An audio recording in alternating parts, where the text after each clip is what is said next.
Hello dear students, मैं doctor Niharika Dewangan स्वामी श्री स्वरूपानंद सरस्वती महाविद्यालय भिलाई से। इस वीडियो में हम लोग लाइकोपोडियम पढ़ेंगे। ये बीएससी फर्स्ट ईयर के पेपर 2 के यूनिट 3 में है। लाइकोपोडियम में हम लोग देखेंगे systematic position, occurrence, morphology, anatomy, reproduction और life cycle. Systematic position, lycopodium जो है टेरिडोफाइटा ग्रुप को बिलोंग करता है। डिवीजन लाइकोफाइटा, इलिग्युलोप्सिडा इसकी क्लास है। ऑर्डर है लाइकोपोडियल्स, फैमिली है लाइकोपोडियसी और जीनस है lycopodium. Occurrence, lycopodium world wide distributed है, मतलब लगभग विश्व में सभी जगह पाया जाता है। ऑलमोस्ट इसकी 400 स्पीशीज़ अब तक जानी गई हैं। इसे प्रायः क्लब मॉस नाम से भी जाना जाता है।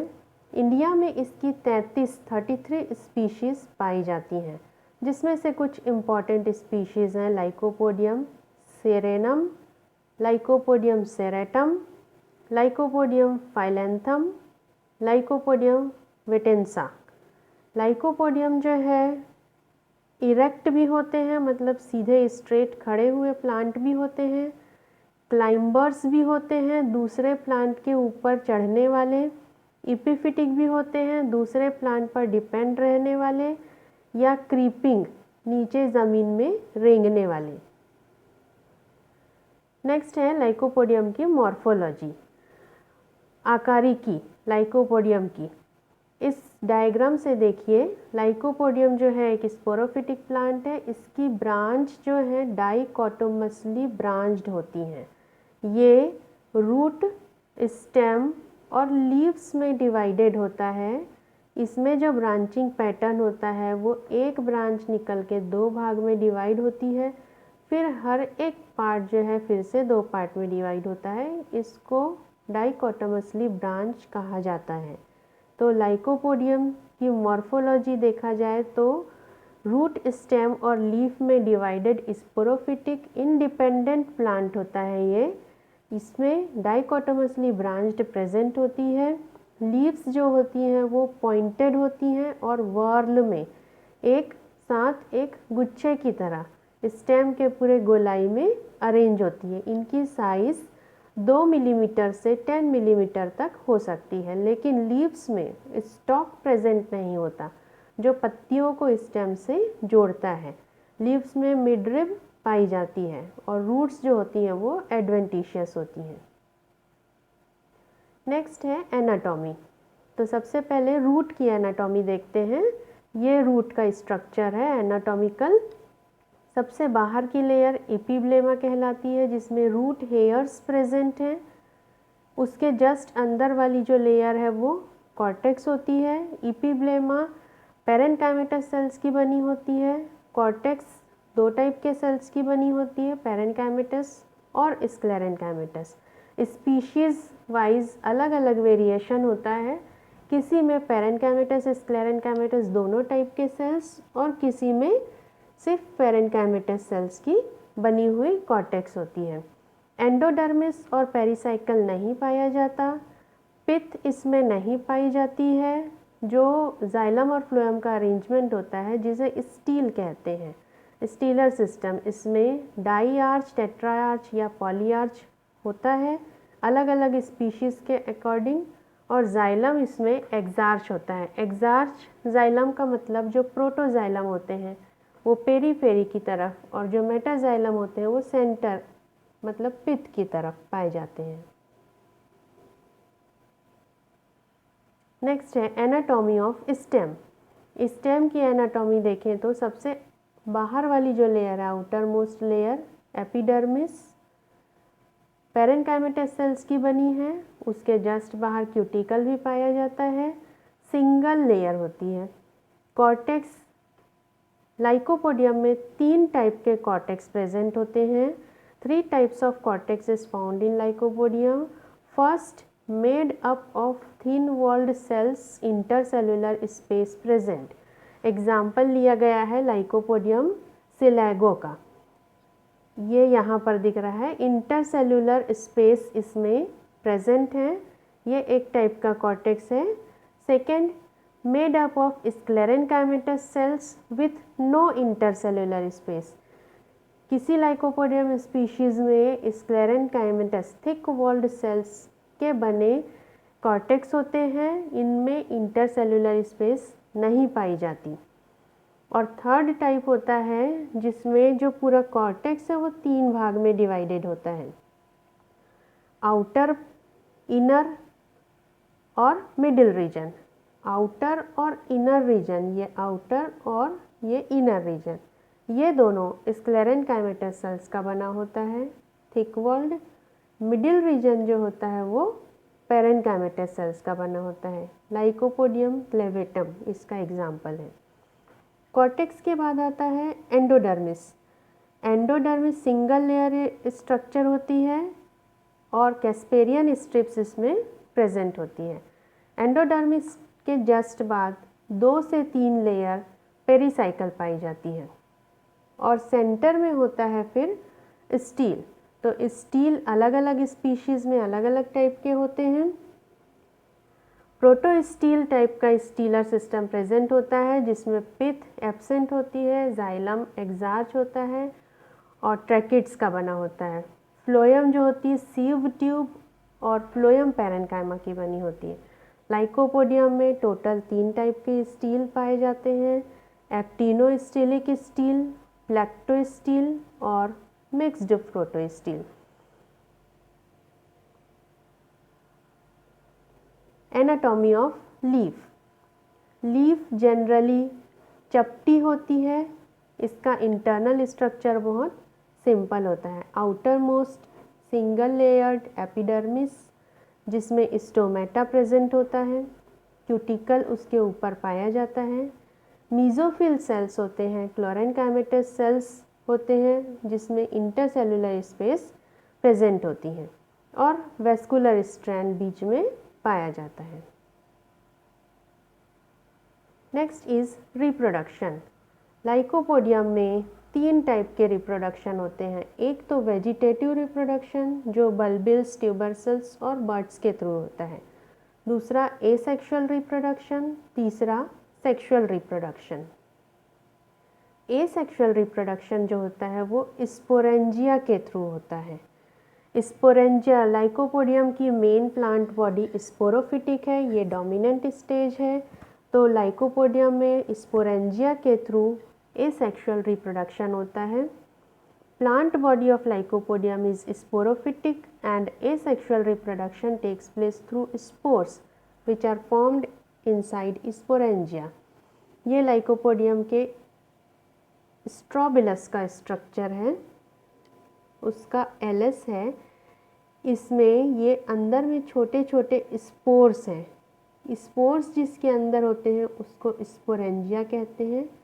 ये स्पोरेंजिया के स्ट्रक्चर है। ये स्पोरेंजिया जिसमें लगे हुए होते हैं, ये वाला जो स्ट्रक्चर दिख रहा है जिसको अलग से निकाल के दिखाया गया है, ये स्पोरोफिल होता है और बहुत सारे स्पोरोफिल मिला के स्ट्रोबिलस बनता है। अर्थात एक स्ट्रोबिलस में बहुत सारे स्पोरोफिल होते हैं जिसमें स्पोरेंजिया लगा होता है और स्पोरेंजिया के अंदर में स्पोर्स बनते हैं। Next is development of sporangia. Sporangia का डेवलपमेंट। स्पोरेंजिया का जो डेवलपमेंट है वो यू स्पोरेंजिएट टाइप का होता है। यू स्पोरेंजिएट टाइप का मतलब होता है ग्रुप ऑफ सेल्स से डेवलप होना। एक होता है लेप्टोस्पोरेंजिएट टाइप, मतलब सिंगल सेल से डेवलपमेंट होना। यहाँ पर ग्रुप ऑफ सेल से स्पोरेंजिया का डेवलपमेंट होगा, उसको यू स्पोरेंजिएट टाइप कहते हैं।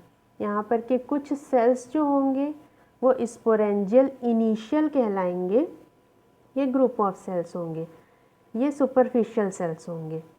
इन स्पोरेंजियल इनिशियल में डिवीजन होगा तो बाहर की तरफ जैकेट इनिशियल बनेगा और अंदर की तरफ आर्कीस्पोरियल सेल बनेगा। जैकेट इनिशियल बाहर की सिंगल लेयर रहेगी ये वाली, और अंदर की आर्कीस्पोरियल सेल में फिर से बहुत सारे डिविजन्स होंगे तो प्राइमरी स्पोरोजिनस सेल बनेगा। ये प्राइमरी स्पोरोजिनस सेल ही आगे चल के डिवाइड और रीडिवाइड होके और साइज में बढ़ के स्पोरोजिनस सेल बनाएगा। स्पोरोजिनस सेल को बाहर की जैकेट इनिशियल जो है वो पूरी तरह से कवर करके जैकेट लेयर बना लेगी। ये 2 to 3 लेयर्ड स्ट्रक्चर होता है। स्पोरोजिनस सेल्स के अंदर के हर एक स्पोरोजिनस से फिर स्पोर्स बनेंगे। इसमें स्पोरोजिनस सेल्स में मियोसिस डिवीजन होगा, तब हर एक स्पोरोजिनस सेल से 4 स्पोर्स बनेंगे।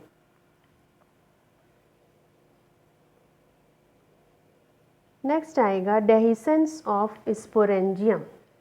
डेहिसेंस मतलब स्पोरेंजियम का फटना। ये जो स्पोरेंजियम स्ट्रक्चर है इसमें एक स्लिट प्रेजेंट होती है जिसे स्टोमियम कहते हैं। स्पोरेंजियम सूख जाता है जिसके कारण उसकी वॉल में कॉन्ट्रैक्शन होता है और वॉल रप्चर हो जाती है।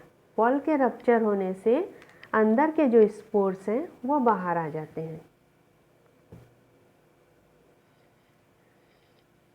नेक्स्ट है गैमेटोफिटिक प्लांट।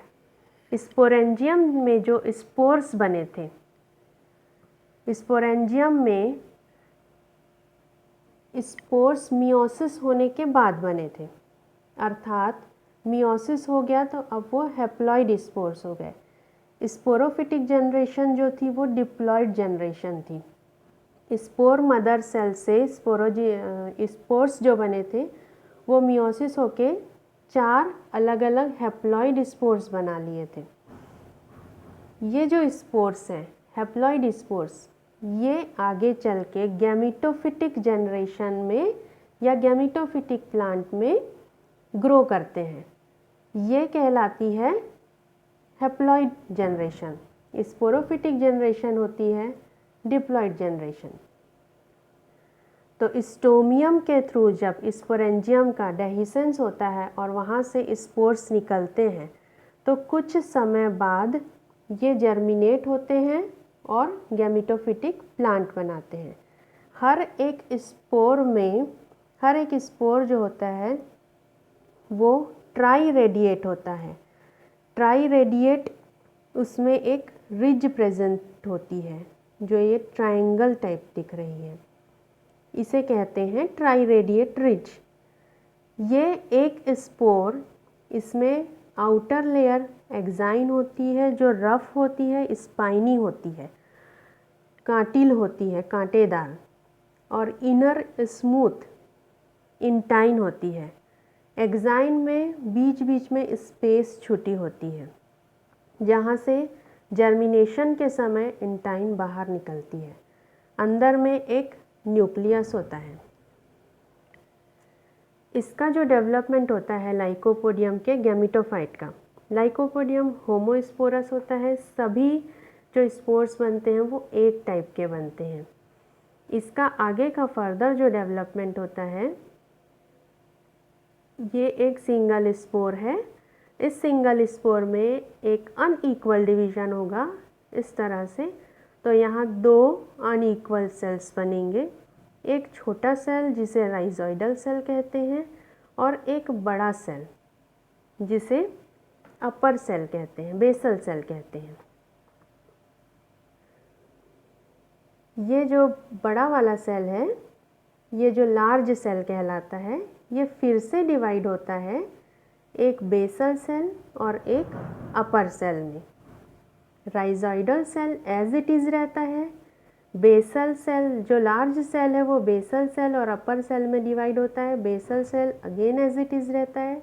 अपर सेल में 2 तिरछे डिवीज़न होते हैं, ये एक बार डिवाइड हुआ और फिर ये एक बार डिवाइड हुआ। 2 तिरछे डिवीज़न होने के कारण ये जो पूरा स्ट्रक्चर है ये 5 सेल्ड स्ट्रक्चर बन जाता है। एक राइजोइडल सेल, दूसरा बेसल सेल और अपर सेल के 3 सेल, जिसमें से सबसे ऊपर वाला सेल एपिकल सेल कहलाता है। ये आगे फर्दर जब ग्रोथ होती है इसकी, तो राइजोइडल सेल के पास यहाँ पर जब तक इसमें फंगल हाइफे, एंडोफिटिक फंगल हाइफे का इंटरेक्शन नहीं होता, तब तक इसमें आगे की ग्रोथ नहीं होती। जब फंगल हाइफे का इंटरेक्शन, एंडोफिटिक फंगल हाइफे पाया जाता है, जब फंगल हाइफे का इंटरेक्शन होता है, तो यहाँ के जो ऊपर के सेल्स हैं, एपिकल सेल्स वाला जो पोर्शन होता है पूरा, ये 3 सेल, ये बार बार डिवाइड और रीडिवाइड होके एक बड़ा सा ग्लोब्यूलर स्ट्रक्चर बनाता है और राइजोइडल सेल से नीचे की तरफ राइजोइड निकलती है। इस तरह से स्पोर्स के जर्मिनेशन के कारण या स्पोर्स के जर्मिनेशन के परिणाम स्वरूप एक short lived cup shaped lobed prothallus या गैमेटोफाइट डेवलप होता है। गैमेटोफाइट प्लांट जो होता है उसकी लाइफ बहुत ज़्यादा नहीं होती, इसलिए लाइकोपोडियम में या टेरिडोफाइटा में जो स्पोरोफिटिक जनरेशन है वो डोमिनेंट जनरेशन कहलाती है। ये गैमेटोफिटिक प्लांट है, मैच्योर गैमेटोफिटिक प्लांट। ये 4 टाइप के होते हैं, first type, second type, third type, fourth type. चारों के एग्जाम्पल्स दिए हैं। चारों में राइजोइडल प्रेजेंट होते हैं, राइजोइड्स। चारों में जो रिप्रोडक्टिव स्ट्रक्चर हैं वो ऊपर की तरफ होते हैं। बहुत ज़्यादा अंतर नहीं है चारों में, सभी में एंडोफिटिक फंगल जोन प्रेजेंट होगा। स्पीशीज़ के अकॉर्डिंग साइज और शेप में थोड़ा बहुत डिफरेंस है। Next is sexual reproduction. अब गैमेटोफिटिक प्लांट बन गया है। स्पोरोफिटिक प्लांट में हमने देखा स्पोरेंजिया के थ्रू एसेक्सुअल रिप्रोडक्शन। लाइकोपोडियम की लाइफ साइकिल में आगे आएगा सेक्सुअल रिप्रोडक्शन, क्योंकि गैमेटोफिटिक प्लांट बन गया है तो अब इस गैमेटोफिटिक प्लांट में मेल गैमेट्स और फीमेल गैमेट्स का फॉर्मेशन होगा। लाइकोपोडियम जो होता है वो मोनोइशियस होता है या कहा जा सकता है बाइसेक्सुअल।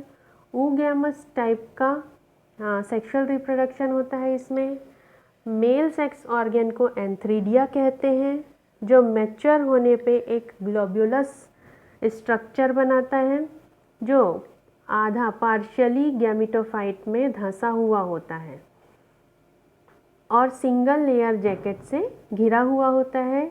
इसमें एंथेरोजॉइड्स डेवलप होते हैं।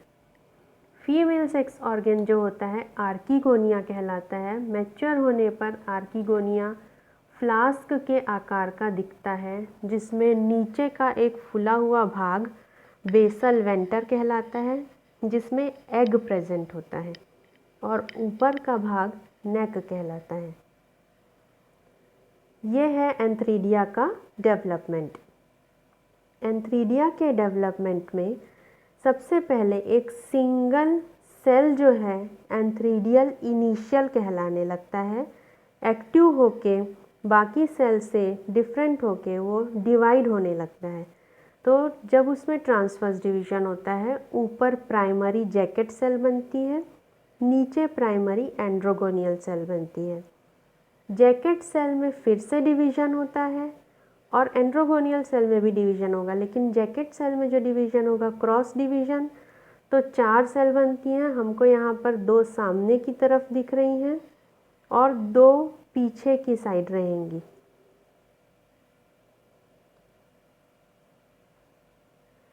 फिर जैकेट सेल की एक लेयर बनती है। जैकेट सेल में बार बार डिवीजन होता है प्राइमरी जैकेट सेल में।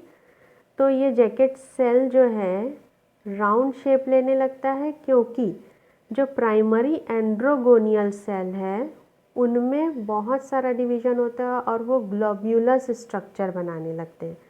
तो ये पूरा का पूरा गोल ग्लोब्यूलस एक ओवल स्ट्रक्चर बनता है और जैकेट इसको कवर किए हुए होता है। इसके अंदर जो एंड्रोगोनियल सेल्स हैं, ये हर एक सेल अब एंथेरोजॉइड मदर सेल या एंड्रोसाइट्स कहलाएंगे। ये एंड्रोसाइट्स डेवलप होंगे एंथेरोजॉइड में, जो पियर शेप होंगे और बाईफ्लैजिलेट होंगे। इनमें एक न्यूक्लियस प्रेजेंट होगा। नेक्स्ट है आर्किगोनिया का डेवलपमेंट। आर्किगोनिया के डेवलपमेंट में भी एक सेल एक्टिव हो जाता है जिसको आर्किगोनियल इनिशियल कहते हैं। इसमें ट्रांसवर्स डिवीजन होता है। यह प्राइमरी कवर सेल और सेंट्रल सेल बनाता है। प्राइमरी कवर सेल नेक इनिशियल प्राइमरी कैनाल सेल में डेवलप होने लगता है। सेंट्रल सेल नेक इनिशियल में बार बार डिवीजन होते हैं तो नेक कैनाल सेल बनता है। नेक कैनाल सेल नीचे के जो सेल्स होते हैं उसमें वेंटर कैनाल सेल होता है और एग होता है। ये जो एग होता है सबसे नीचे वाला, इसके जस्ट ऊपर के सेल्स वेंटर कैनाल सेल कहलाते हैं और उसके ऊपर जो पतली सेल होती है वो नेक कैनाल सेल कहलाती है। नेक कैनाल सेल में एक ओपनिंग होती है। मैच्योरिटी में ये जो नेक कैनाल सेल्स होती हैं डिजेनरेट हो जाती हैं। नीचे की एग सेल बस रहता है एक सिंगल। एंथेरोजोइड्स यहाँ से एंटर करते हैं और एग से फ्यूज़ होते हैं। फर्टिलाइजेशन होता है, जाइगोट का फॉर्मेशन होता है। अगेन जाइगोट डेवलप होता है स्पोरोफिटिक प्लांट में। ये जाइगोट है। जाइगोट में डिवीजन होगा। सिंगल सेल जाइगोट है, इसमें 2 सेल बनेंगे, इपीबेसल या सस्पेंसर सेल। नीचे का हाइपोबेसल या embryonic cell. Suspensor cell further divide होगा। एम्ब्रियोनिक सेल फर्दर डिवाइड होके यंग एम्ब्रियो बनाएगा और फिर ये यंग स्पोरोफिटिक सेल और फिर मैच्योर स्पोरोफिटिक सेल बना लेगा लाइकोपोडियम का, और लाइफ साइकिल इसकी कंटिन्यू रहेगी। ये है यहाँ 2 लाइफ साइकिल, ग्राफिकल रिप्रेजेंटेशन और डायग्रामेटिक रिप्रेजेंटेशन। आप लोगों को जो इजी लगता है आप लोग उसको समझ के उसको बना सकते हैं।